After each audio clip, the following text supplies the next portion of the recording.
Hello, my patient. I do not use names anymore on these videos, but I know who you are, and I'm glad you saw Dr. Popper yesterday.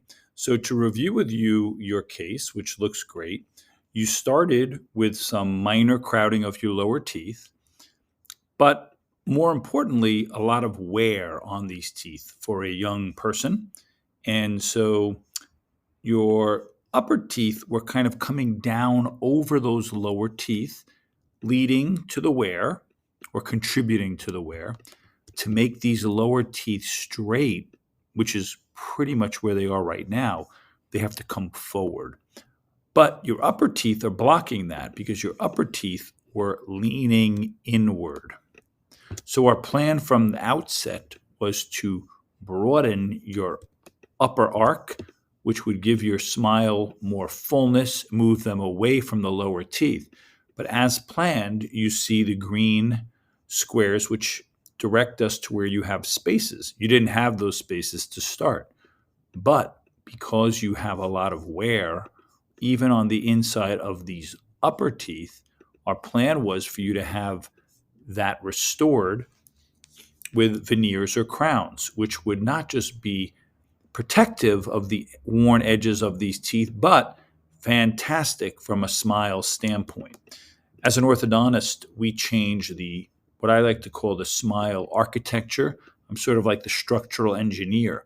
I've put your bite into a better position, and if you can look really carefully, if I zoom in here, which I don't seem to be able to, there we go.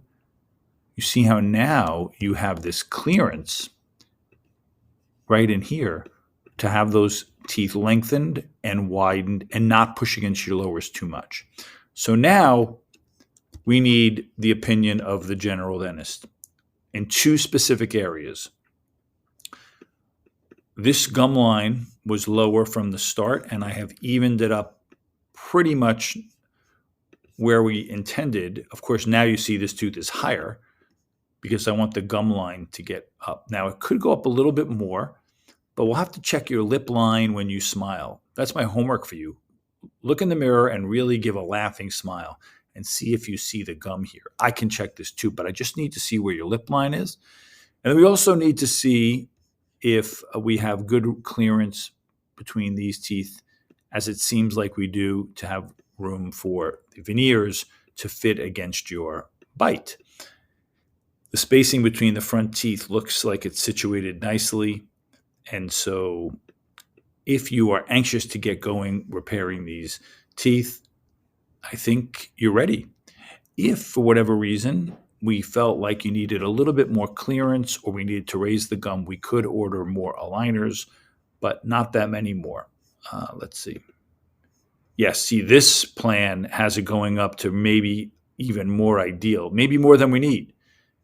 They come back with 6 aligners, but I think it would probably be more like 10 to do that if you wanted to.